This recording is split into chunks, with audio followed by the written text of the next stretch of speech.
वो पहले वाले का वो लिखना है ना, टुडेज गोल लिख देंगे। माइकोबैक्टीरियम, बच्चों वाली बात है, याद रहेगा।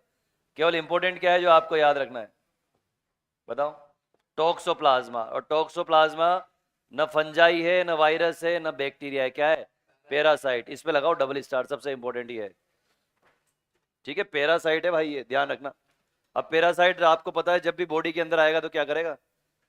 बैंड बजा देगा बॉडी की। पैरासाइट का मतलब क्या है? वो कुछ अपने फायदे के लिए आया है आपकी बॉडी में और आपकी बॉडी को नुकसान पहुंचाएगा, यही होता है पैरासाइट। तो एक तो पहले इम्यून सिस्टम खत्म, फिर पैरासाइट और आगे। बात समझ में आई ना? तो निपटा देंगे फाइल। तो जो अगर 4 दिन में मर रहा होगा वो 2 दिन में खत्म हो जाएगा। ठीक है, सोने पे सुहागा, एड्स पे पैरासाइट। ये देखो, आगे देखो। हाँ, डायग्नोस्टिक टेस्ट अभी अभी बताया था, एलिसा। क्या एलिसा? नाम बोलो। एंजाइम लिंक्ड, सबको पता है क्या ये? इम्यूनो सॉर्बेंट ऐसे, इम्यूनो सॉर्बेंट ऐसे। जो जो आपको पता है उनको मत लिखो भले, कोई दिक्कत नहीं है। आगे देखो, क्या कोई ट्रीटमेंट है एड्स का? ट्रीटमेंट है क्या? Treatment of AIDS with anti retroviral drug is effective. Treatment बोलो। Exactly exactly. कैसा इफेक्टिव है? पार्शली। आप क्या कर सकते हो केवल, अभी अभी बताया था मैंने, आप उसकी लाइफ को क्या कर सकते हो? प्रोलोंग। कहा लिखा है? ये लेगा। उसकी लाइफ को केवल प्रोलोंग कर सकते हो और कुछ नहीं कर सकते। वो बोले कि नहीं भैया मुझे तो जिंदा रहना है, कि नहीं 4-5 साल तक जिंदा रख लेंगे, उसके बाद ना हो पाएगा हमसे। ये देखो, क्योंकि इनके, मैं आपको फिर बता रहा हूँ, रिट्रोवायरल ड्रग्स जो हैं बच्चे, सॉरी एंटी रिट्रोवायरल ड्रग्स जो हैं, इनके इम्पेक्ट आना शुरू हो जाएंगे, नॉर्मल सेल्स के ऊपर इनके इम्पेक्ट आने लग जाएंगे। लिख लो।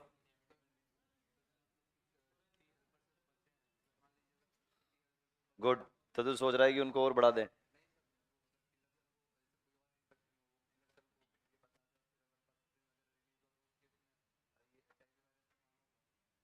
नहीं समझा, दोबारा बोल। हाँ, इनिशियल स्टेज पे हो सकता है, इनिशियल स्टेज पे हो सकता है। भाई इसमें भी क्या होता है ना कि एचआईवी की भी स्टेजेस होती हैं। पहली स्टेज कौन सी है? जिसमें एक बहुत एक लिमिटेड नंबर ऑफ मैक्रोफेज को, टी हेल्पर सेल्स को इन्फेक्ट किया है। अगर उस टाइम पे कैसे भी करके अगर स्टिमुलेट कर दें हम ऐसा कुछ जिससे ये काम हो जाए, पर सबसे बड़ी बात ये है कि इनिशियल सिम्टम तो आते ही नहीं। अभी अभी मैं फिर बोल रहा हूँ, वही बात रिपीट कर रहा हूँ, एड्स के पहले सिम्टम कब नजर आने लगेंगे? जब टी हेल्पर सेल्स, हाँ, जब टी हेल्पर सेल्स रिड्यूस होने लगेंगी, तब तक बहुत देर हो जाएगी। नहीं, वो टी हेल्पर सेल का सबका अपना अपना काम है ना। वो रजिस्टर निकालेगी, मेमोरी सेल वो देखेगी कि हाँ भैया, आइडेंटिफाई नहीं कर पाएगी। हाँ, बोलने दो उसको। हाँ,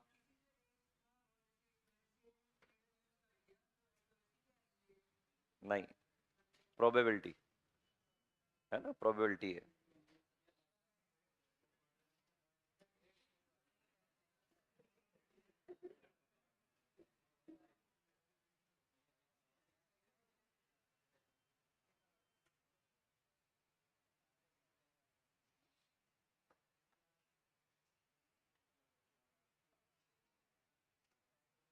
क्या हो गया रे, इतनी ऐसी कैसे आ रही है? इधर इसको इधर भेज दे, आगे जा इधर, कॉपी लेके इधर आ जा, आगे भेज दे इसको, इधर बैठिए आगे। आगे का मतलब ये होता है आगे, यहाँ इधर बैठ। हाँ, चल लिखो, लिखो। हम्म, हाँ, जोर से बोल। हाँ, वेस्टर्न ब्लोटिंग टेस्ट है ना। इसमें एक्चुअली क्या होता है कि ऐसा कोई, एलिसा के अलावा कोई ऐसा परफेक्ट टेस्ट नहीं है जो पूरा कंप्लीट ऐसे परफॉर्म कर दे। ऐसे समझते हो? इनको बायो ऐसे बोलते हैं इनको। ये जो लिखा हुआ है ना पीछे, कहाँ गया ये रहा, ऐसे। इनको बोलते हैं बायो ऐसे, यानी कि एक स्टैंडर्ड प्रिपरेशन के अगेंस्ट टेस्ट सॉल्यूशन बनाया जाता है, फिर दोनों का कंपैरिजन किया जाता है। हाँ, तो वेस्टर्न ब्लोटिंग जो टेस्ट है वो भी कुछ हद तक मतलब मैच कर पाता है उसको, ऐसा है।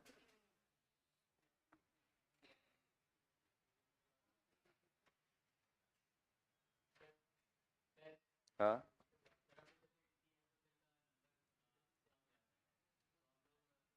बढ़ा दें?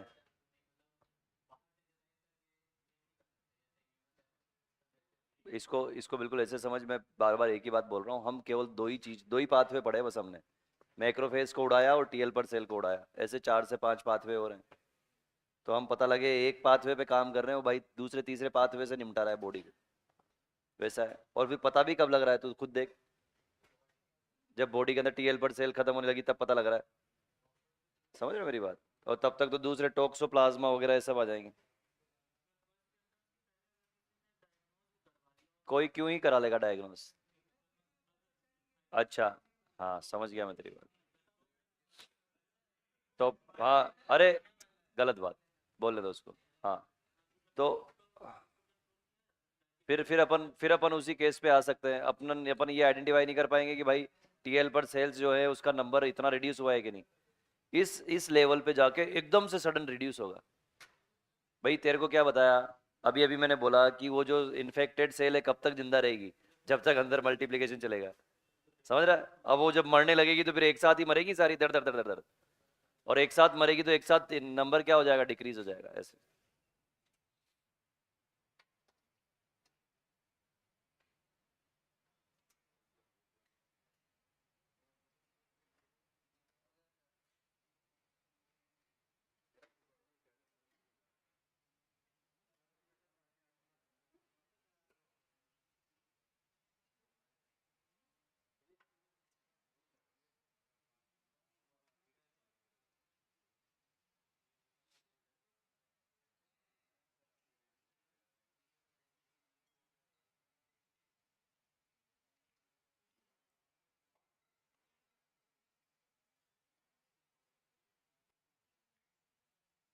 लिख लिया? चलो, लिख लो लिख लो लिख लो। हाँ, बोल बेटा। बोन मेरो से वो, हाँ वो इतना कम होगा प्रोडक्शन कि मतलब इसके अगेंस्ट तो बहुत ही कम है वो। हाँ ये बहुत ज़्यादा हो रहा है रिडक्शन, बहुत ही ज़्यादा। मतलब तुम खुद सोच लो कि हम तो सिर्फ पढ़ रहे हैं बहुत हल्का फुल्का, है ना, और इससे भी डेप्थ में तो साइंटिस्ट लोगों को पता है, जो आज वैक्सीन बनाने पे लगे हुए हैं कि इसका कुछ तो इलाज मिल जाए। तो वो मौका ही नहीं दे रहा। हमने कोरोना की वैक्सीन वगैरह तो कुछ हद तक ढूंढ ली, हाँ, लेकिन HIV का अभी तक अता पता नहीं है। ऐसा गिफ्ट दिया है चिंपैंजी ने। किसने दिया, गोरिल्ला ने? बंदर था क्या? अच्छा, बोलो क्या। वहीं से आया, अफ्रीकन कंट्रीज में चिंपैंजी को मार के उसका मांस बेचा जाता था। चिंपैंजी के अंदर था तो वहां से कभी ब्लड मिक्स हो गया ह्यूमन के अंदर, बस फिर वहां से खत्म। अफ्रीका से, अफ्रीका के अंदर थे, हंटर थे बहुत सारे, एप हंटर बोलते थे उनको, एप हंटर। एप और मंकी में डिफरेंस पता है ना? एप हंटर, लिख लिया? चलो आगे देखो, आगे देखो। ये कुछ भी नहीं लिखना है, बस सुन लो, वही बच्चों वाली बातें हैं। ऊपर देखो, कई बार बोल चुका हूँ ये डायलॉग तुम्हारे सामने में, डोंट डाई ऑफ इग्नोरेंस, ठीक है? क्यों बोला ये डायलॉग, अब समझ में आ रहा होगा। डोंट डाई ऑफ इग्नोरेंस का मतलब जानबूझ के मत मरो भाई। तुम्हें पता है कि सेक्सुअल इंटरकोर्स अगर अनप्रोटेक्टेड होगा, अननोन पार्टनर और मल्टीपल पार्टनर, वहां पढ़ा था अपन ने, तो क्या हो सकता है, इसके फैलने के चांसेस हैं। तो क्या यूज करना है, बैरियर मेथड यूज करना है, ठीक है? आगे देखो। अब तुमने एक एक सिंबल देखा होगा पिंक कलर का, देखा है? ऐसा रिबन जैसा, देखा है ना, कई बार एंडोर्स करते हैं इसको, खिलाड़ी भी एंडोर्स करते हैं, ठीक है? तो ये किसका है बेटा? एड्स से रिलेटेड है। क्या? कैंसर का है क्या? अच्छा, ये देखो, नेको, ये याद रखना, नेशनल एड्स कंट्रोल ऑर्गेनाइजेशन, और कुछ एनजीओ, ये दोनों मिलके क्या कर रही हैं आज की तारीख में, एड्स के बारे में एजुकेशन सर्कुलेट कर रही है जबरदस्त तरीके से। हमें पता तक नहीं है, और ये ग्राउंड लेवल पे बहुत जबरदस्त काम चल रहा है, बहुत ही जबरदस्त नेको का। इसको बहुत अच्छी फंडिंग हो रही है और बहुत बढ़िया काम चल रहा है। आगे देखो, ये बस इतना सा याद रखना, और एक ये पंच लाइन सबको याद रखनी है, पूछा जा सकता है, डोंट डाई ऑफ इग्नोरेंस। कौन से डिजीज के केस में ये पंच लाइन ट्रू है? एड्स, ठीक है? आगे देखो, ये सबको पता है। बस छोड़ो, लास्ट वाली देख लो एक बार। रेगुलर चेकिंग प्रमोट करनी है HIV की, कहां पर? Susceptible population, susceptible population, red light area, prostitution, समझ गए? बस ये वाला पार्ट याद रखना। वो पूछ सकता है ससेप्टिबल पॉपुलेशन के अंदर वायरस की चेकिंग कौन से केस में करेंगे? एड्स, ठीक है, बस इतना याद रख लो और वो लिख लो, खत्म। आगे बढ़ते हैं कैंसर पे। कैंसर, कॉन्टेक्ट इनहिबिशन सुना है ना नाम? किसके अंदर होता है कॉन्टेक्ट इनहिबिशन? हेल्दी सेल या cancerous cell? Cancerous, healthy cell. तो कैंसर जब हो जाएगा तो हेल्दी सेल के अंदर कॉन्टेक्ट इनहिबिशन की प्रॉपर्टी रहेगी क्या? खत्म हो जाएगी। बहुत बढ़िया। क्या होता है कॉन्टेक्ट इनहिबिशन? एक सेल जब दूसरे के कॉन्टेक्ट में आएगी तो उसकी, हाँ, उसकी अनडिफरेंशिएटेड ग्रोथ को, बिल्कुल सही जवाब।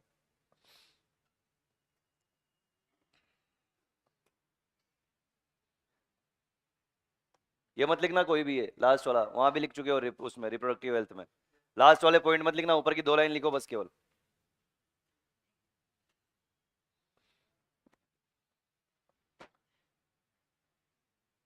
बिल्कुल भी लिखने की जरूरत नहीं है उसको।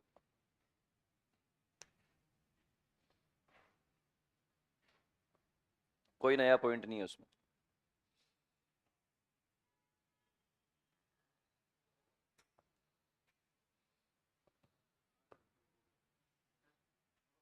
लिख लिया ना? अच्छा, वो सेकंड लास्ट पॉइंट में लिखा है एडवोकेटिंग सेफ सेक्स, है ना? सेफ सेक्स को प्रमोट करना। अवॉइडिंग दे देगा तो चक्कर पड़ जाएगा, ध्यान देना। एडवोकेटिंग और अवॉइडिंग दोनों में, दोनों में थोड़ा एक सिमिलरिटी सी नजर आ रही है। तो भेजा मत लगाना अपना, चुपचाप शांति से देखना कि लिखा क्या है। एडवोकेटिंग है वो, अवॉइडिंग नहीं है। अगर सेफ सेक्स को अवॉइड कर दिया तो क्या होगा? समझ गया ना? एडवोकेट बन जाएगा फिर वो। चलो लिख लिया। कैंसर स्टार्ट कर रहे हैं, देखो। हाँ, देखो इधर, अभी अभी मैंने पीछे, ये ले। क्या लिख रहा है तू यार? ये लिख रहा है क्या तू?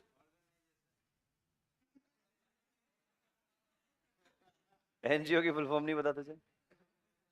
Non governmental organization, private organizations होती हैं, ये पीपल्स को एजुकेट करेंगी। आगे देखो यहाँ पे, कैंसर ड्रेडेड डिजीज, क्या लिखा हुआ है? ड्रेडेज।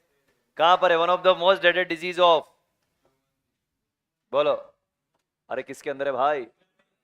ह्यूमंस के अंदर, ठीक।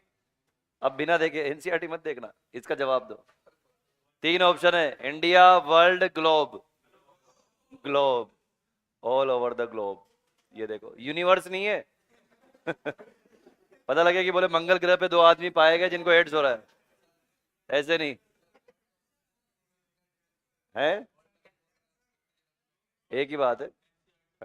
एनसीईआरटी, अपन ने कितनी जगह कॉम्प्रोमाइज किया एनसीईआरटी के चक्कर में, पता है ना तुम्हें? फिर मोर देन 1 मिलियन इंडियंस, ये देखो किससे सफर्ड है? कैंसर से, ठीक है। आगे देखो, हमारी बॉडी के अंदर नॉर्मल जो सेल होती है उसके अंदर क्या होगा? कंट्रोल्ड ग्रोथ होगी। कंट्रोल्ड ग्रोथ के बाद डिफरेंशिएशन होगा। बात समझ में आ रही है? और ये कंट्रोल्ड ग्रोथ हमें क्या बता रही है? कि भैया आप स्वस्थ हो। अगर ये कंट्रोल्ड ग्रोथ अनकंट्रोल्ड हो गई तो क्या हो जाएगा? ट्यूमर। ट्यूमर 2 तरह का है, बिनाइन और मैलिग्नेंट, पता है सबको? फिर उसी में अपन मेटास्टेसिस स्टेज पढ़ेंगे, ठीक है। तो पहला फीचर तो ये रहा। दूसरा फीचर, नॉर्मल सेल के पास कौन सी प्रॉपर्टी है? अभी अभी बोला हमने, कांटेक्ट इनहिबिशन का मतलब क्या होगा? हाँ, जैसे ही दूसरे सेल के कांटेक्ट में आएगी क्या कर देगी? अनकंट्रोल ग्रोथ को इनहिबिट कर देगी। अभी बात की ना हमने। तो अगर ये दोनों चीजें बिगड़ जाए तो क्या हो जाएगा? बात समझ में आई? क्या हो जाएगा? कैंसर हो जाएगा।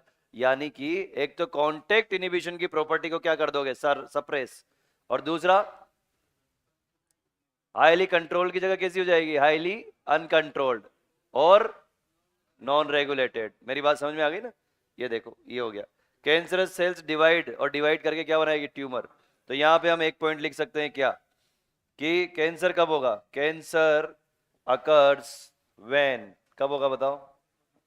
जब दो काम हो जाए, पहला काम कांटेक्ट इनहिबिशन,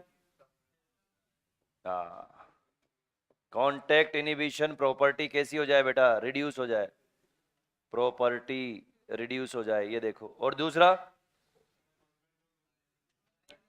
हाँ, highly uncontrolled growth, highly uncontrolled growth हो जाएगी इसके चक्कर में। और क्या हो जाएगा, कैंसर। चलो लिख लो, लिख लो।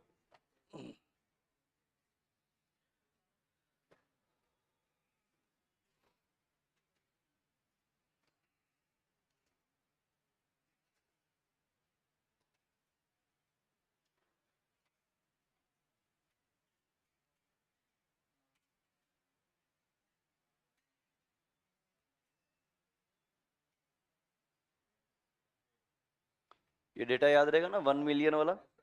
एड्स में कितना मिलियन था, मोर देन 25 है ना, मोर देन था ना, ना तो लेस देन था ना इक्वल था, मोर देन। और ईयर याद रहेगा 1981।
क्या करती है, ये रहा ना कांटेक्ट इनहिबिशन। नॉर्मल सेल के पास जाएगी, इन्वेट करेगी, और उसका कांटेक्ट इनहिबिशन प्रॉपर्टी को सप्रेस कर देगी, तो बस इन्वेजन शुरू हो जाएगा। कैंसर सेल टच करने से उसके अंदर चेंजेस आते हैं, है ना। जब आप जब बहुत बात करते हो ग्रोथ की, अनडिफरेंशिएटेड और अनकंट्रोल्ड, इसका मतलब धड़ाधड़ डिवीजन हो रहे हैं।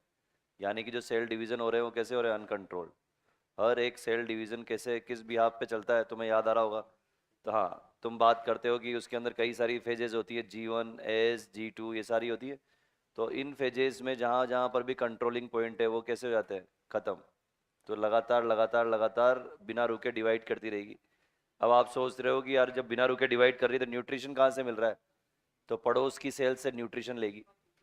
जब पड़ोस की सेल से न्यूट्रिशन ले लेगी तो पड़ोस की सेल्स वैसे ही मर गई, ऐसा।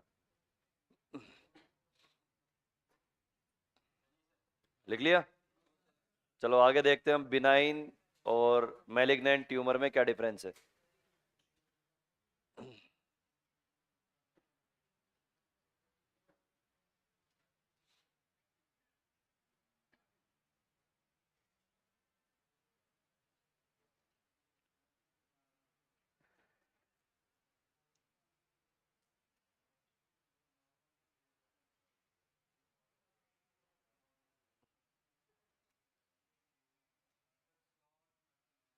स्लोड का मतलब टूट के गिर जाना। दो वर्ड दिए हुए एनसीईआरटी ने, एक स्लोड ऑफ दिया हुआ है, एक दिया हुआ है लॉज्ड, दिया हुआ है ना, देखो शायद हाँ लॉज्ड दिया हुआ है, एक दिया हुआ है स्लोड ऑफ। स्लोड ऑफ मतलब टूट के गिर जाना, और लॉज्ड मतलब नई जगह पे चले जाना, टूट के अलग होना और नई जगह पे चले जाना, इसको क्या बोलेंगे? लॉज्ड। अरे अपन नहीं बोलते लॉज, लॉज धर्मशाला, धर्मशाला होती है वैसे, लॉज नहीं होती क्या? होटल छोटे लॉज होते हैं। तो लॉज का मतलब क्या होता है? जो ठहरने की जगह होती है, यहाँ पर ठहरने की उत्तम व्यवस्था है, शुद्ध शाकाहारी भोजनालय। तो लॉज का मतलब क्या होता है? जहां पर जाके रुक जाए। तो जो प्रोलिफरेटिंग सेल का जो मास होगा, सुनो ध्यान से देखो, आगे ऑलरेडी लिखा हुआ है, पर लिखा हुआ क्या है जरा उस पर नजर डालते हैं। तो सबसे पहली बात तो ये देखो, मेरी तरफ देखो सारे बच्चे, बिनाइन ट्यूमर में और मैलिग्नेंट ट्यूमर में क्या डिफरेंस है? बिनाइन ट्यूमर जो है इसका इम्पैक्ट कैसा होगा? स्लो होगा, है ना, और ये अपनी जगह पर ही लोकलाइज रहेगा, remain confined in their original location, ऐसा एनसीईआरटी ने लिखा है।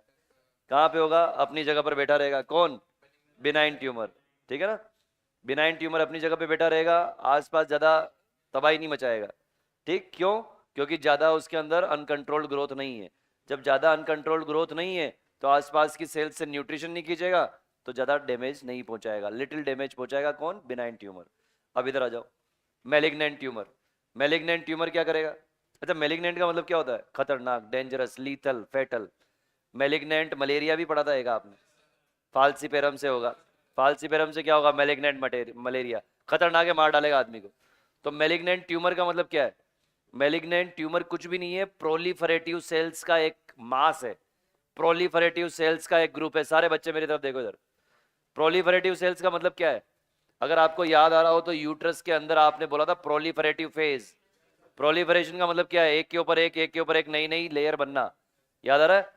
तो ऐसी सेल्स जो लगातार डिवाइड होकर नई नई सेल्स बना रही है, इसका पूरा ग्रुप, प्रोलिफरेटिव सेल्स का ये जो ग्रुप है, इसको बोलते हैं नियोप्लास्टिक सेल्स। क्या बोलते हैं? नियोप्लास्टिक। नियो मतलब नई, बार बार बन रही है डिवीजन करके, तो ये नियोप्लास्टिक सेल है। और इसी को छोटे से को हम क्या बोलते हैं? Malignant tumour. मेरी बात समझ में आई? अब ये मैलिग्नेंट ट्यूमर समझो एक जगह पर हो रहा है, यहाँ पे लगातार सेल्स ग्रोथ कर रही हैं, आसपास की सेल का न्यूट्रिशन खींच रही है। तो एनसीईआरटी लिख रही है कि वो जो नॉर्मल सेल है स्टार्व कर जाएंगी। स्टार्व मतलब स्टारवेशन, भूख से मर जाएंगी। मेरी बात समझ में आई? नॉर्मल सेल जो है आसपास की, वो भूख से मर जाएंगी। क्यों? उसका सारा न्यूट्रिशन किसने खींच लिया? इन नियोप्लास्टिक सेल्स के ग्रुप ने। मेरी बात समझ में आई? अब ये साइज में बड़ी हो जाएगी, साइज में बड़ी होके अब दिए हुए एनसीईआरटी ने दो वर्ड, एक तो क्या दिया हुआ है? स्लोड ऑफ, यानी कि यहां से टूट के अलग हो जाएगा, ब्लड के थ्रू दूसरे टिश्यू में चला जाएगा और वहां लॉज्ड हो जाएगा। दो वर्ड दिए एनसीईआरटी ने, स्लोड ऑफ और लॉज्ड। तो एक जगह से टूटेगा और ब्लड के थ्रू नई जगह चल जाएगा, जब नई जगह पे चल जाएगा तो वहां पे कोज कर देगा। और इसी को क्या बोला है? मेटास्टेसिस। समझ रहे हो? अगर कोई सबसे खतरनाक स्टेज है कैंसर की तो कौन सी है? मेटास्टेसिस। क्यों? क्योंकि अब उसका कार्यक्रम चालू हो गया, वो टूट टूट के एक जगह से ब्लड के थ्रू दूसरे टिश्यू में भी फैलने लग गया। ठीक है, तो यही सारी बातें आगे दी हुई है, देख लो एक बार। देखो, ट्यूमर दो तरह का, बिनाइन और मैलिग्नेंट। एक बार मैंने याद करा दिया, समझा दिया, एक बार फिर समझो, दोबारा देखो। ये अपनी जगह पे कन्फाइंड रहेगा, अभी अभी बताया आपको। दूसरे पार्ट में फैलेगा क्या? लिटिल डैमेज कोज करेगा। इसका जस्ट अपोजिट इधर, इसको क्या बोला आपने? मैलिग्नेंट ट्यूमर को मास ऑफ, क्या बोलोगे? Neoplastic cells. ठीक है, अभी आपको क्या बोला था? नियोप्लास्टिक सेल क्या करेगा?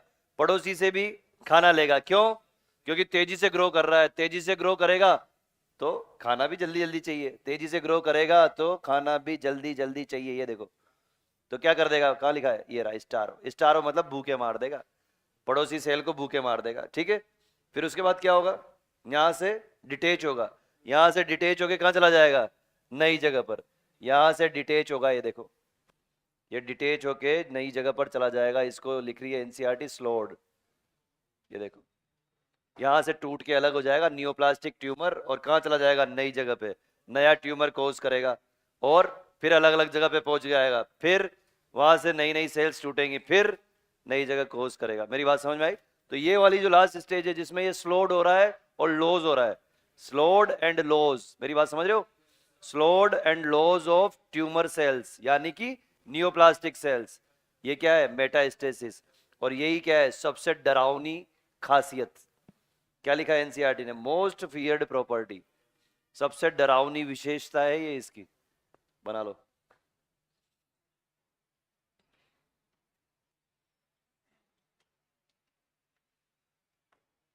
थक गए आज लिख लिख के, लिख लो, कैंसर कैंसर खत्म कर लेते हैं बस। है, हाँ, उससे भी हो सकता है, अगर वो अनकंट्रोल ग्रोथ है तो। अरे, हो सकता है का मतलब ये नहीं है कि तुम उसको 90% हो सकता है मान रहे हो, 1%, वो भी बहुत कम चांसेस है।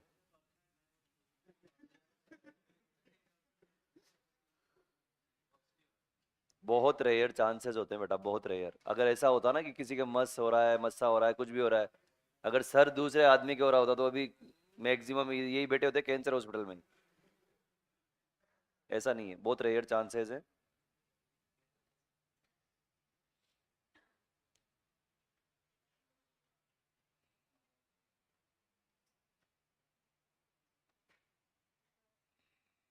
हाँ बेटा, किधर है, हाँ। बिनाइन को अगर इंड्यूस कर देंगे तो मेलिग्नेंट में बदल सकता है, बिल्कुल सही जवाब है।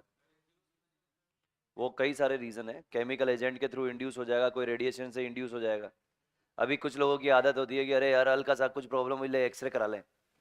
ज़्यादा एक्सरे भी नहीं कराना भाई, नहीं तो क्या हो जाएगा, कैंसर। अभी लिखाऊंगा अगली वाली स्लाइड में, यही लिखाऊंगा कि कोज क्या है, कैंसर के कोज क्या है। हाँ बेटा, वो अगर छोटा सा एक नोड बना के छोड़ा हुआ है तो बिनाइन है, और अनकंट्रोल्ड हो गया, खत्म कहानी।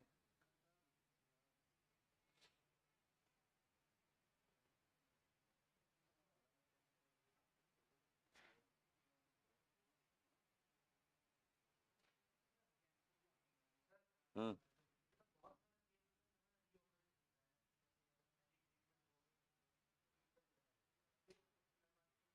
यानी कि उसका कुछ पार्ट बाकी रह गया। जैसे अपन क्या बोल रहे हैं, सबसे खतरनाक स्टेज कौन सी, मेटास्टेसिस। हमें आइडेंटिफाई हो पाया कि भैया कहीं पे एक डेंस मास बना हुआ है, एक्सरे रिपोर्ट ले ली और दूसरे सोनोग्राफीज और इस तरह की चीज़ें हमने करा ली, तो जहाँ जहाँ पे भी डेंस मास था हमने वहाँ से उसको रिमूव कर दिया फॉर कीमोथेरेपी, रेडियोथेरेपी से, है ना। लेकिन पता लगे किसी नए नए टिश्यू में अभी अभी पहुंचा है, वो लिखा स्टार्ट अ न्यू ट्यूमर, अभी अभी जस्ट पहुंचा, ये अभी अभी लॉज हुआ है जाके, वहाँ पे आइडेंटिफाई नहीं हो पाया, तो वहाँ पे नया क्रिएट हो जाएगा। या फिर उस बंदे के अंदर अब कम से कम वो प्रॉपर्टी तो डेवलप हो चुकी है कि कुछ सेल्स के अंदर कॉन्टेक्ट इनहिबिशन सप्रेस हो गया। अगर समझो कोई सिगरेट स्मोकिंग की वजह से किसी को कैंसर था, है ना, सुन लो, सिगरेट स्मोकिंग की वजह से किसी को कैंसर था, जर्दा खाने की वजह से, तंबाकू खाने की वजह से, तो उसको पूरी तरह से सही कर दिया, लेकिन फिर भी नहीं मान रहा, बोले यार एक एक से क्या ही फर्क पड़ता है, तो फिर से फर्क पड़ जाएगा, ऐसा।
हो गया, आगे बढ़े।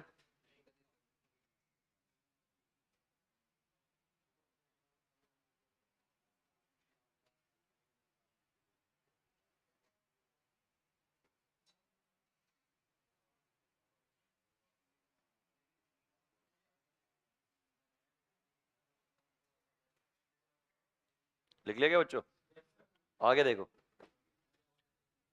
आगे देखो, कैंसर को कोज करने वाले एजेंट को क्या बोलते हो तुम लोग? कार्सिनोजन बोलते हो। एनसीईआरटी के हिसाब से कार्सिनोजन 3 तरह के दिए हुए हैं। कौन कौन से? Physical, chemical, biological. ठीक है, फिजिकल में कौन से आएंगे?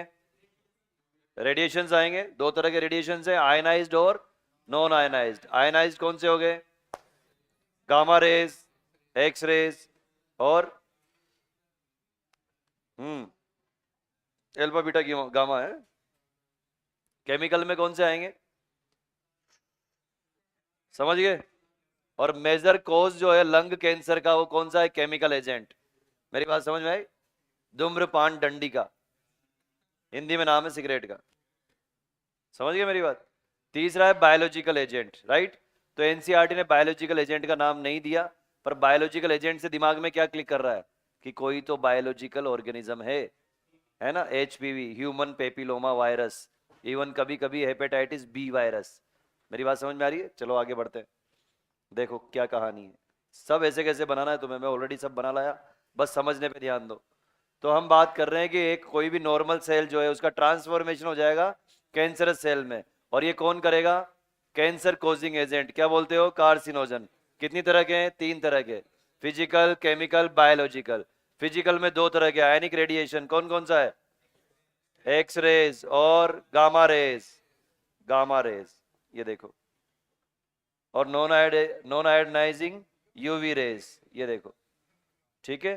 टोबैको स्मोक, तंबाकू का जो धुआं है, बीड़ी सिगरेट, इसका जो भी धुआं है, ये धुआं क्या कोज करेगा? Lung cancer. ये टोबैको स्मोक जो है ये मेजर कॉज है, हाँ, major cause of lung cancer. ये देखो, लंग्स खत्म।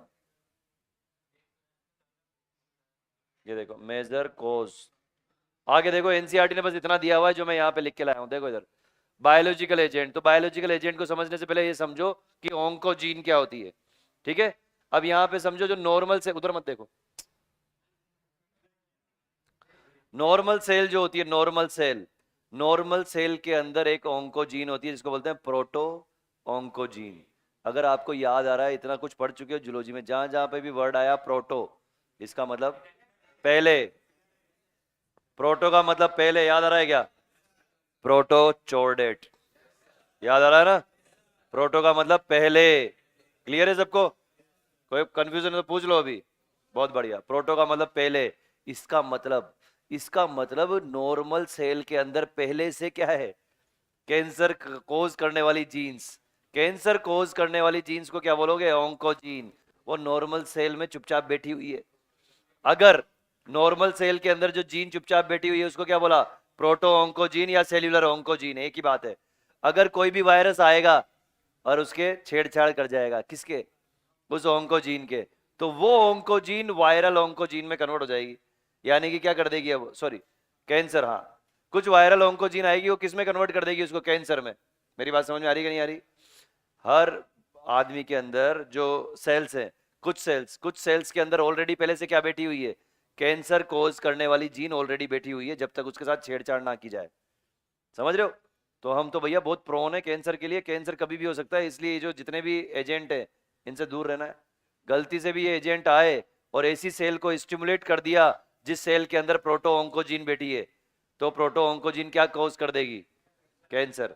सेम टू सेम, इनको कोज करने वाला या इनको स्टिमुलेट करने वाली जीन को क्या बोल सकते हो?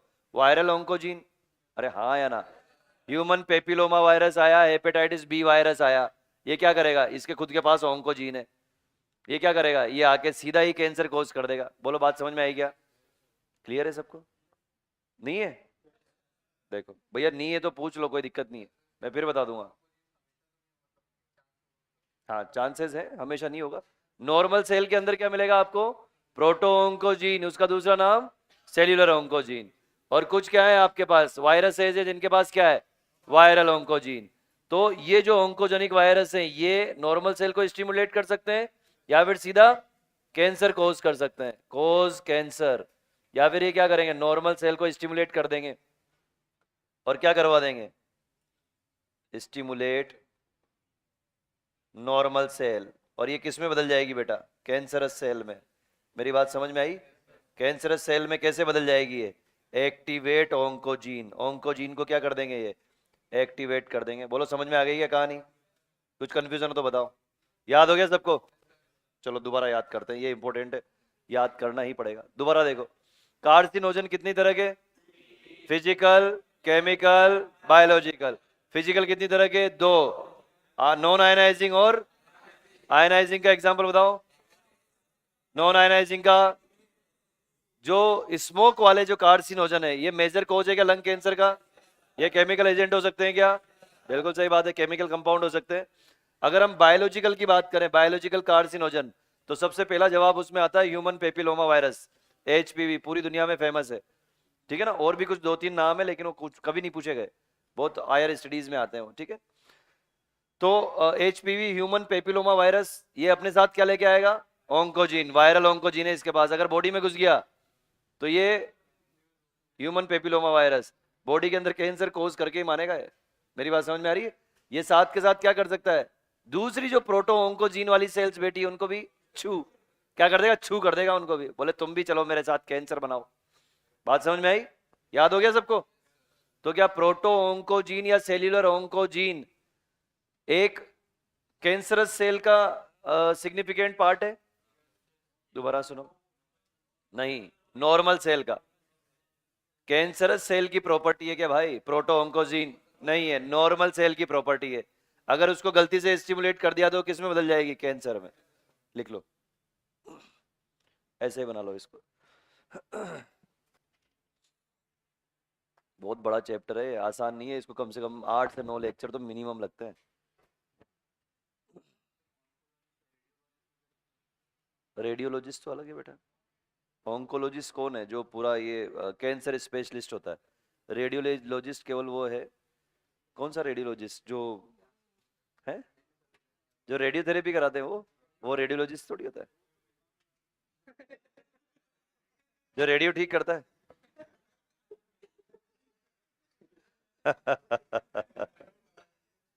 रेडियोलॉजिस्ट का मतलब हो गया something that is related to radiations. तो पैथोलॉजिकल लेबोरेटरी की जो बात करते हैं हम, पैथोलॉजिकल लैब्स होती है ना, वहाँ पे रेडियोलॉजिस्ट भी होते हैं ऐसे। बोले सर रेडियोलॉजिस्ट हो चाहे टीवीलॉजिस्ट हो,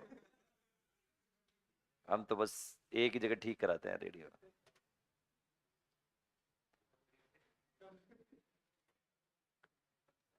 हाँ बेटा, है, छूने से कैंसर नहीं फैलता। इसका नंबर, ये इतने सारे एजेंट है ना, तेरे को पता है अंदर की बात, घबरा जाएगा तू। ये कितने एजेंट पढ़ रहे हो तुम, कितने तरह के पढ़ रहे हो? 12 तरह के एजेंट है, 12 तरह के एजेंट है जिनकी वजह से कैंसर कोज होता है। और हम कितने से पढ़ रहे हैं, 3। 3 में हालत खराब हो गई, क्योंकि सबसे डरावना अगर इसमें कोई पार्ट है तो वो ये है, जब आपको पता हो कि साला हमारे पास ऑलरेडी ऐसी सेल है जिसके पास ऑन्कोजीन है, और हल्का सा उसके, समझ रहे हो ना, हल्का सा उंगली करी उसकी और वो बोले ले कैंसर। सब बहुत सारे, बहुत सारे। फिर इसके बाद फिर टाइप्स है कैंसर के, है ना, लिम्फोमा, सार्कोमा, माइलोमा। वो जो बोल रहे हो ना माइलोमा होता है, वो जो मस से जो होता है। हाँ, बहुत सारे होते हैं, जिनके पीछे भी लगा हुआ है ओ माँ, बस।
हो गया बेटा?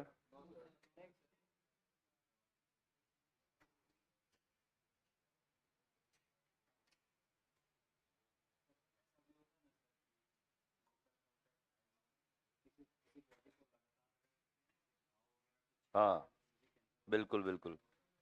अगर ज़्यादा इरिटेट करेंगे किसी सेल को। हम्म, हाँ हाँ, ठीक है ठीक है। तो ब्रश कहाँ करता है तू? गम्स पे करता है कि दांतों पे? वो इतना इरिटेशन नहीं है। इसका एक एग्जांपल ही दे सकते हैं। समझो किसी ने कड़ा पहना हुआ है हाथ में, है ना? फॉर एग्जांपल मैंने अंगूठी पहन रखी है। अब ये बहुत ज़्यादा टाइट होती चली जा रही है, टाइट होती चली जा रही है, इतना कि ब्लड सर्कुलेशन को हैम्पर करने लगी। सेल्स जो है वो इतना प्रेशर में आ गई, इतना प्रेशर में आ गई कि वो कांटेक्ट इनहिबिशन की प्रॉपर्टी खो चुकी। और समझ रहे? वहाँ पे ऐसा नहीं है कि सर ऐसे तो फिर लड़कियां कान छिदवा लेती तो फिर वहाँ पे क्यों नहीं होता? पियर्सिंग करवा लेती है वो, है? तो वहाँ क्यों नहीं होता? ऐसा नहीं। लगातार हिट करते रहना, लगातार स्टिमुलेट करने से हो सकता है ऐसा। लिख लिया बच्चे? चलो, अब डिटेक्शन कैसे करेंगे कैंसर का, बताओ भाई। बायोप्सी का नाम सुना है क्या? बायोप्सी में क्या करते हैं? हाँ, टिश्यू का एक छोटा सा टुकड़ा लेते हैं और हाँ उसको कल्चर कराते हैं, कल्चर करा के उसकी स्टेनिंग कराते हैं। पैथोलॉजिस्ट होता है ना, पैथोलॉजिकल लैब, वहां पे वो क्या करेगा?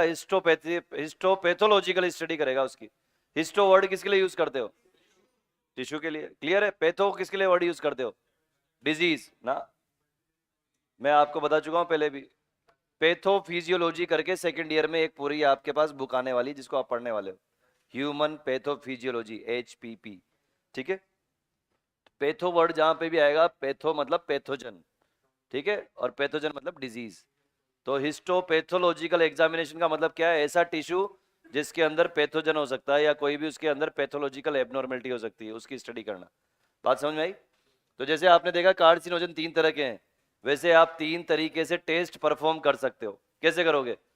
टिश्यू को काट लो, समझ रहे हो मेरी बात? टिश्यू को काट लो, या इंटरनल ऑर्गन जिसमें आपको लग रहा है कि भैया इसके अंदर कैंसर है, उसके MRI, CT स्कैन, है ना, ये सब चीजें करा के देख लो। या फिर क्या कर सकते हैं? Blood test. आप बोलोगे ब्लड टेस्ट से कैसे होगा सर? ल्यूकीमिया का नाम सुना है क्या? पढ़ा चुका हूं मैं आपको। WBC का कैंसर है क्या RBC का? ग्रोथ ज्यादा होगी कि कम? अनकंट्रोल्ड ग्रोथ होती है, तो ब्लड टेस्ट से। तो आप किस तरह से कर सकते हो बताओ, दोबारा सुनो। अगर आपको कैंसर का डिटेक्शन करना है तो कितने तरीके से कर सकते हो? 3 तरीके से। कार्सिनोजन भी कितने तरीके के थे? डिटेक्शन भी कितने तरीके का? 3। सबसे पहले बायोप्सी, टिश्यू का टुकड़ा लो और पैथोलॉजिस्ट से उसकी हिस्टोपैथोलॉजिकल स्टडीज करवा लो, जांच करवा लो कि इस टिश्यू के अंदर जो सेल है उनके अंदर अनकंट्रोल्ड ग्रोथ है क्या। दूसरा, CT स्कैन। और किसके, देखो सुनो, सबका अलग अलग सिग्निफिकेंस है। बायोप्सी किसकी करोगे? टिश्यू की। इंटरनल ऑर्गन के लिए क्या करोगे? अगर किसी को लग रहा है कि भैया मेरे को तो यहाँ इंटेस्टाइन में है, तो क्या इंटेस्टाइन काट के बोले ले तेरे इंटेस्टाइन काट के ये चेक कर लेते हैं, तो उस केस में क्या करेंगे? CT scan, MRI। CT scan में क्या यूज करते हैं? कंप्यूटेड टोमोग्राफी, एक्सरे यूज करते हैं। MRI में हाँ, स्ट्रॉन्ग मैग्नेटिक फील्ड। अरे मूवीज में नहीं देखते क्या, वो MRI की मशीन ऑन करते ही वो उसकी बंदूक चिपक जाती है। स्ट्रॉन्ग मैग्नेटिक फील्ड है, खतरनाक। ठीक है? तो MRI में वो यूज करेंगे। और तीसरा क्या है मेथड डिटेक्शन का? ब्लड टेस्ट करवा लो। ब्लड टेस्ट लेकिन कुछ ही केसेस में होगा। किस केस में होगा?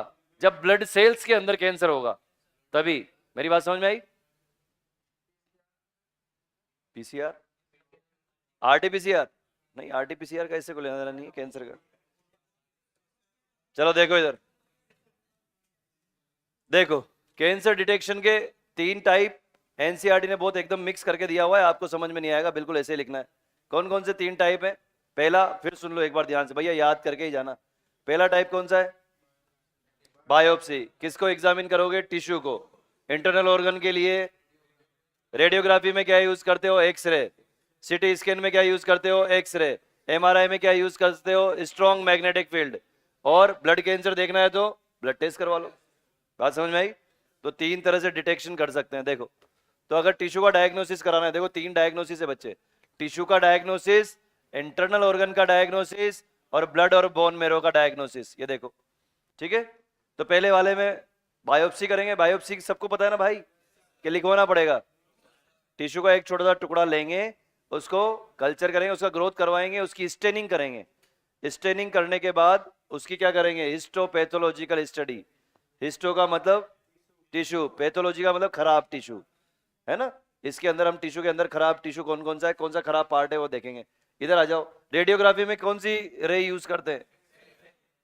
इधर सिटी स्कैन में एक्स रेज यूज करते हैं, एमआरआई में स्ट्रॉन्ग मैग्नेटिक फील्ड। ये देखो। अच्छा, एनसीईआरटी ने और भी कुछ दिया है क्या? देखो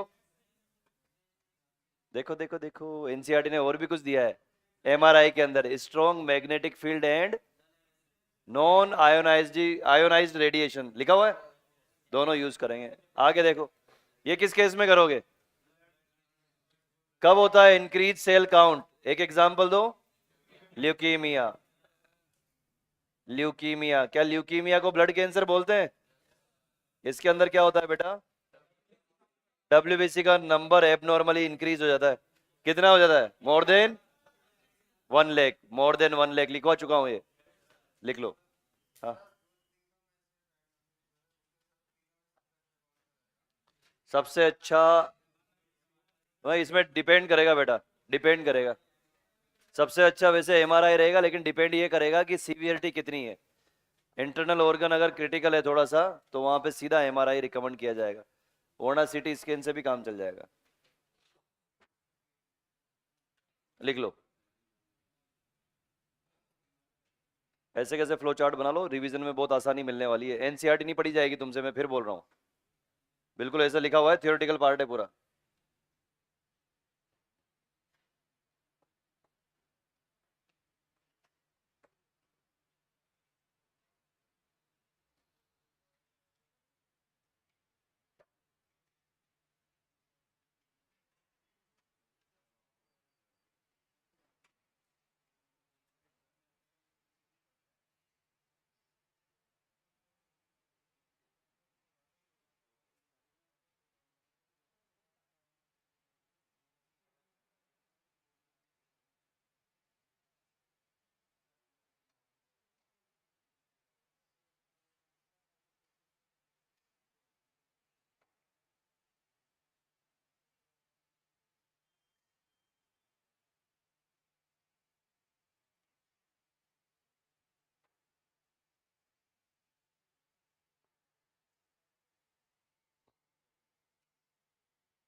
लिख लिया?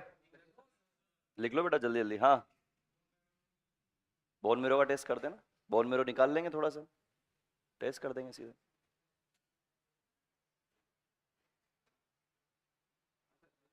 भाई अपन ल्यूकीमिया की बात कर रहे हैं, ल्यूकीमिया में क्या बोल रहे हैं कि काउंट जो है डब्ल्यूबीसी का वो ज़्यादा हो जाएगा। अब मुझे बता कि डब्ल्यूबीसी बन कहाँ रही है? Bone marrow. तो ब्लड टेस्ट से अपन बोन मेरो को भी वैसे आइडेंटिफाई कर सकते हैं, पर कैंसर अगर सीधा ही बोन मेरो में हो जाए तो फिर वहां से बोन मैरो ही निकालना पड़ेगा। हाँ, जहां पर भी पीनिया पीनिया वर्ड आ रहा है मतलब कमी हो रही है। थ्रोम्बोसाइटोपीनिया, ल्यूकोसाइटोपीनिया, तो अगर काउंट कम हो रहा है तो उसको क्या बोलेंगे? पीनिया। ऐसे पीलिया नहीं, पीनिया, PENIA। डन। आगे देखो, आगे देखो। हाँ लिख लो, लिख लो। ये तो सिंपल सिंपल सी बातें लगभग सबको याद है। अब कुछ खतरनाक बातें है ना।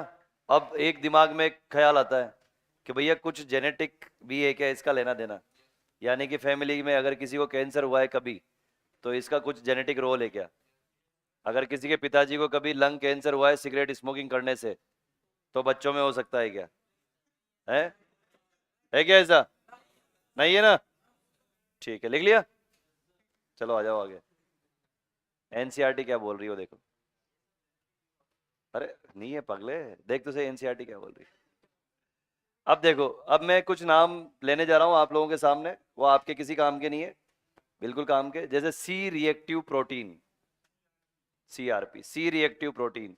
बॉडी के अंदर कोई सीवियर इन्फ्लेमेशन हो जाए तो उसके लिए ये एक स्पेशल प्रोटीन का टेस्ट होता है। मेरी बात समझ में आई? वैसे ही, वैसे ही अगर किसी के बॉडी के अंदर इनिशियल स्टेज में कैंसर हुआ है, इनिशियल स्टेज में कैंसर हुआ है, तो कैंसर होने की वजह से कुछ प्रोटीन बनती है। मेरी बात समझ रहे हो? कैंसर होने की वजह से कुछ प्रोटीन बनती है बेटा। वो प्रोटीन के अगेंस्ट हमारा इम्यून सिस्टम एंटीबॉडी बनाता है। मेरी बात समझ में आई क्या नहीं आई? कोई भी हेल्दी आदमी के अंदर अगर पहली बार कैंसर हुआ है, इनिशियल स्टेज पे, स्टेज 1 पे कैंसर हुआ है, और गलती से डायग्नोस हो गया कि हाँ भैया इसमें कैंसर जैसा कुछ है, ठीक, तो क्या करवाएंगे? कन्फर्मेटरी टेस्ट करवाएंगे। कैसे कन्फर्मेटरी टेस्ट करवाएंगे? ब्लड टेस्ट करवा सकते हैं। तो एक चीज समझो कि अगर किसी आदमी के अंदर कैंसरस सेल्स डेवलप हो चुकी हैं, तो वो कुछ प्रोटीन निकालेंगी, वो कैंसरस सेल्स, उस प्रोटीन के अगेंस्ट हमारी WBC एंटीबॉडी बना देगी। मेरी बात समझ में आ रही है? अगर हम उस एंटीबॉडी को डिफाइन कर लें, अगर हम उस एंटीबॉडी को यूज कर लें, अगर हम उस एंटीबॉडी का टेस्ट कर लें, तो हमें क्या पता लग जाएगा? कुछ कैंसर्स का डिटेक्शन पता लग जाएंगे। मेरी बात समझ में आ रही है कि नहीं आ रही? ये एंटीबॉडीज ऑलरेडी डिफाइंड है कि अगर ये वाली एंटीबॉडी, तो ये कैंसर हो सकता है, ये वाली एंटीबॉडी, तो ये कैंसर हो सकता है, और उसकी लिमिट्स ऑलरेडी डिसाइडेड है। ज़्यादा डेप्थ में नहीं जाना, कोई नहीं पूछता, लेकिन एनसीईआरटी ने चुपके से लिखा है, तो एक भी लाइन नहीं छोड़ना चाह रहा मैं एनसीईआरटी की। मेरी बात समझ में आई? देखो यहाँ पे एनसीईआरटी ने क्या लिखा है, एंटीबॉडीज किसके अगेंस्ट। इसका मतलब क्या हुआ? कैंसर स्पेसिफिक एंटीजन का मतलब क्या हुआ? हर कैंसर अपना प्रोटीन निकालेगा। मेरी बात समझ में आई? जैसे समझो 3 तरह के कैंसर हैं, 3 आदमी हैं और 3 तरह के कैंसर हैं, 3 आदमियों में 3 तरह के कैंसर। ये देखो, ये 3 आदमी, और यहाँ पर है कैंसर 1, कैंसर 2, कैंसर 3। अलग अलग, अलग अलग तरह का कैंसर है बच्चे, और हर अलग अलग तरह का कैंसर अलग अलग तरह का क्या निकालेगा? एंटीजन। इसने जो एंटीजन निकाला उसको बोला A1, इसका जो निकला उसको बोला हमने A2, और ये वाला जो एंटीजन है वो क्या है? A3। ठीक है, इस वाले एंटीजन के अगेंस्ट इम्यून सिस्टम जो बना रहा है एंटीबॉडी, वो है एंटीबॉडी 1, इसको बोला हमने एंटीबॉडी 2, और इसको बोला हमने एंटीबॉडी 3। क्लियर है क्या सबको? तो अगर हम ब्लड टेस्ट करके उस एंटीबॉडी की जांच कर लें, समझो कि हमें जैसे एंटीबॉडी की जांच की और हमें पता लगा अरे ये तो एंटीबॉडी 3 है, इसका मतलब कौन सा कैंसर है? क्लियर है? देखो ये ऐसे करती है एनसीईआरटी। एनसीईआरटी ने छोटी सी लाइन लिखी है, लेकिन उसको समझाने के लिए मुझे पूरी जान लगानी पड़ेगी। मेरे हिसाब से समझ में आ गया होगा अब। एंटीबॉडीज अगेंस्ट, बोलो, कैंसर स्पेसिफिक एंटीजन, और उसका क्लियर कट आपको वहां पे पता लग रहा है।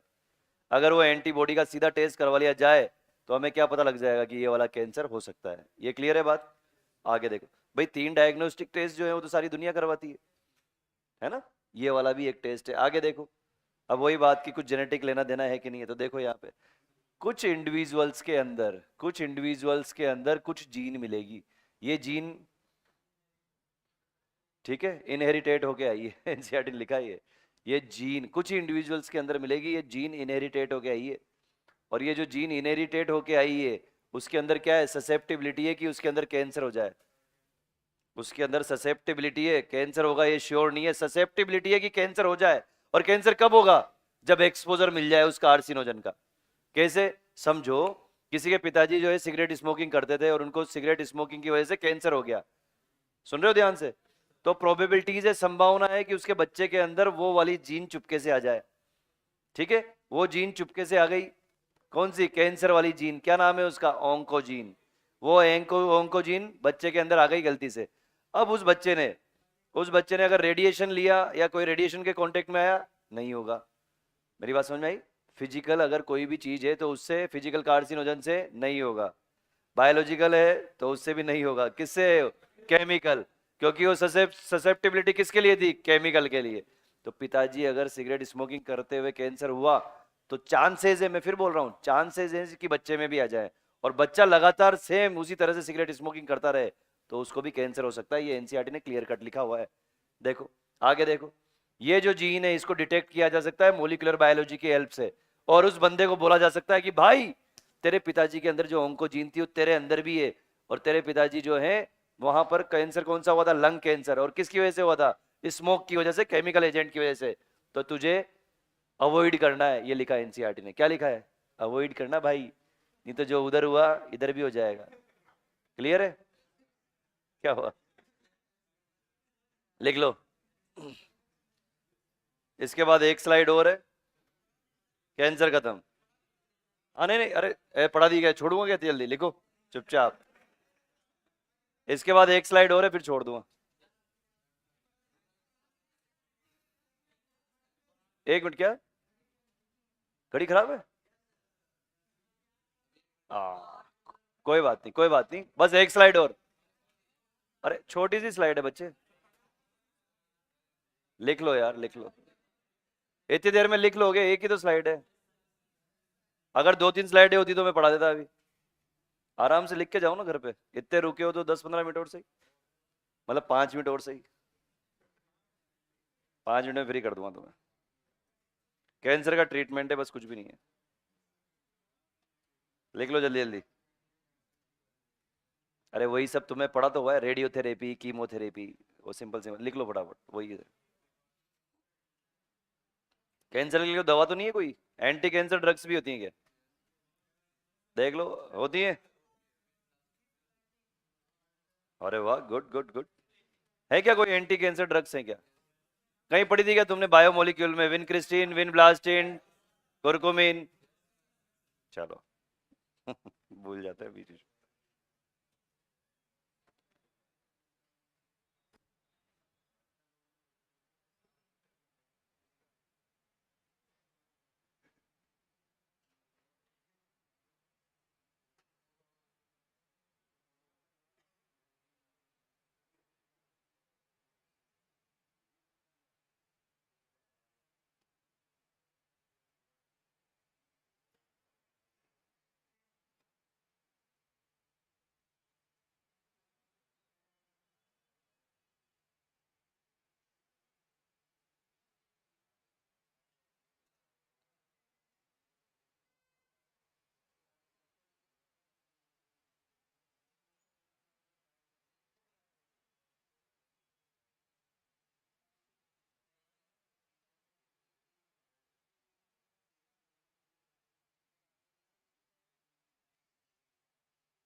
लिख लिया? हाँ कोई बात नहीं, लिखते रहो। आगे क्या लिखना है सुनते भी रहो, ताकि खत्म करते हैं। देखो इधर तो वैसे ऐसे ही पढ़ाया जा रहा है, मतलब अगली स्लाइड का इसी स्लाइड में। चलो देखो अगली स्लाइड में क्या है। तो देखो अगली स्लाइड में हम पढ़ने वाले हैं कि इसका हम कैसे प्रिवेंशन ट्रीटमेंट वगैरह करेंगे। तो सबसे पहले अगर आपने देखा हो तो दो नाम तो बार बार सुनते हो आप, कीमोथेरेपी, रेडियोथेरेपी। ये तो बात बात पे आपको सुनने को मिल जाता है।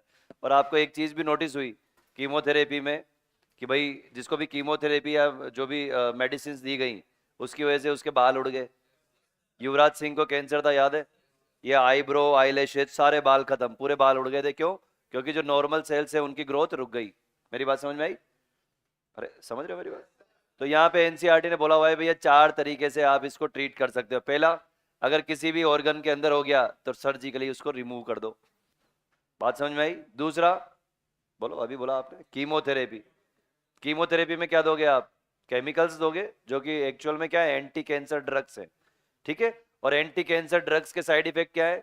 एनीमिया हो जाए, क्योंकि देखो आरबीसी भी मर सकती है। आपने ऐसी दवा दी जिसकी वजह से ट्यूमर सेल को मारोगे आप, तो आरबीसी भी मर सकती है। आरबीसी मरी तो एनीमिया हो जाएगा। अगर हेयर की जो फॉलिकल्स है वो मर गई तो हेयर लॉस, सारे बाल झड़ जाएंगे। हालांकि वापस आ जाएंगे वो, जब ठीक होगा तब वापस आ जाएंगे, लेकिन बिल्कुल खत्म, गंजा पूरी तरह से। ये सब एक, यहाँ पे भी बाल नहीं रहेंगे, यहाँ पे भी, सब जगह खत्म हो जाएंगे। ठीक है? तीसरे नंबर का है रेडियोथेरेपी। रेडियोथेरेपी में क्या करते हैं? रेडिएशंस देते हैं। रेडिएशन देके क्या करेंगे? उस पिन पॉइंट पे जो भी सेल्स हैं उनको किल करेंगे। किसको? नियोप्लास्टिक सेल्स को किल करेंगे, लेकिन नॉर्मल सेल्स को बचाते हुए। है ना? ऐसा नहीं हो कि नॉर्मल से बोले इसकी यहाँ हो रहा है हाथ में ले रेडिएशन, बोले यहाँ से यहाँ तक पूरा ही साफ। पिन पॉइंट करना पड़ता है, पिन पॉइंट। है ना? आप जब स्पेशलिस्ट बनोगे, कैंसर स्पेशलिस्ट, तो आपको पता लगेगा कि एक सर्टेन एरिया पहले डिफाइन करते हैं। वो सर्टेन एरिया डिफाइन करते हैं कि हाँ भैया, लेकिन वहाँ पे भी कुछ नॉर्मल सेल्स की कुर्बानी तो होती है। कुछ नॉर्मल सेल्स तो होती हैं डैमेज। नहीं, वो उसकी इंटेंसिटी इतनी है कि कैंसर इंड्यूस नहीं करेगा वो। उसमें और भी कई सारी चीजें होती हैं, बस इतना सा ध्यान रखो। ठीक है? और लास्ट फाइनली क्या करोगे आप? बोलो। एक बहुत शानदार वर्ड आता है, alpha interferon, biological response modifier. ठीक है? कापोसी सारकोमा में अल्फा इंटरफेरोन देते हैं। अब देखो इधर, ये कितनी गजब की चीज है। एनसीईआरटी क्या बोल रही है? एनसीईआरटी बोल रही है कि भैया कभी कभी, कभी कभी कुछ जो है शाणे होते हैं, डेढ़ शाणे। कौन? नियोप्लास्टिक सेल, ट्यूमर सेल्स क्या होती है? शाणी होती हैं। उनके अंदर कभी कभी ऐसी एबिलिटी डेवलप हो जाती है कि हमारा इम्यून सिस्टम उनको पहचान नहीं पाता। मतलब यूं डब्ल्यूबीसी खड़ी है और इधर चद्दर ओढ़ के बैठी हुई है। कौन? ट्यूमर सेल, नियोप्लास्टिक सेल चद्दर ओढ़ के बैठी हुई है, और यहाँ पे डब्ल्यूबीसी ढूंढ रही है कि यार कोई मिल तो जाए, खा जाऊं। लेकिन उसको पहचान नहीं पा रही, आइडेंटिफाई नहीं कर पा रही। तो ऐसे केस में क्या करेंगे? हमारी डब्ल्यूबीसी के अल्फा इंटरफेरोन का इंजेक्शन लगा देंगे। जैसे अल्फा इंटरफेरोन का इंजेक्शन लगाया, उसकी आंखों से लेजर निकलने लगेगी और वो देख लेगी कि बोले यही है। बात समझ में आई क्या? आई थिंक याद हो गया होगा। यानी कि उसका जो बायोलॉजिकल रेस्पॉन्स है उसको आपने क्या किया? मॉडिफाई कर दिया, एनहांस कर दिया। बात समझ में आई? अब तो वो कहीं पे भी छुपा होगा, वहां पे भी देख लेगी यूं करके, बोले हाँ यही है। ठीक है? चलो वापस देखो। तो कॉमन अप्रोच क्या है? सबसे पहला, सर्जिकली रिमूव कर दो उस पार्ट को जो अफेक्टेड है। दूसरा, रेडिएशन थेरेपी। रेडिएशन थेरेपी में किसको साफ कर दोगे आप? ट्यूमर सेल को। देखो क्या लिखा हुआ है, इररेडिएटेड। कैसे? लीथली। तब तक रेडिएशन दो जब तक मर ना जाए। समझे क्या? लेकिन साथ में क्या ध्यान रखना पड़ेगा आपको? कि नॉर्मल टिश्यू बचा रहे। ये नहीं कि उसके पहले ले तेरी सामने पूरा खड़ा कर दिया और रेडिएशन ले, ना रहेगा बांस, ना बचेगी बांसुरी। आगे देखो, कीमोथेरेपी में क्या देंगे? कुछ ड्रग्स देंगे, सेवरल ड्रग्स देंगे, जो पर्टिकुलर ट्यूमर के लिए क्या है, स्पेसिफिक है। और इसमें क्या साइड इफेक्ट होंगे? Hair loss, anaemia. याद रहेगा? आगे बढ़ो। इम्यूनोथेरेपी, इसको क्या बोलते हो? इम्यूनोथेरेपी। आपने क्या किया? इम्यून सिस्टम जो बिल्कुल ढीला ढीला सा था, उस इम्यून सिस्टम के इंजेक्शन लगा दिया। किसका? एल्फा इंटरफेरोन का। तो क्या हो गया? उसका बायोलॉजिकल रेस्पॉन्स एनहांस हो गया, मॉडिफाई हो गया। अब क्या कर लेगा? वो सबको डिटेक्ट कर लेगा। देखो, तो जैसे ही अल्फा इंटरफेरोन का इंजेक्शन लगाया, इम्यून सिस्टम एक्टिवेट हो गया और ट्यूमर को डिस्ट्रॉय करने में मदद मिली। आई थिंक क्लियर हो गया होगा। ये देखो, ऐसे पेशेंट जिनके अंदर ट्यूमर सेल है, कभी कभी वो ट्यूमर सेल आइडेंटिफाई नहीं हो पाती, डिटेक्ट नहीं हो पाती। ठीक है? और इसीलिए इम्यून सिस्टम उसको डिस्ट्रॉय नहीं कर पाता। तो किसकी हेल्प लोगे? ये देखो, किल्ड बाय। क्लियर है? चलो खत्म। हाँ, जाओ। हाँ, बाल वापस आ जाते हैं बेटा, क्योंकि रेडिएशन जो है, केमिकल एजेंट जो है, उनका जो स्ट्रेंथ है वो कम है, परमानेंट खत्म नहीं करेंगे। नहीं आ जाते ना वापस, किसके नहीं आते वापस? हाँ, हाँ सबके।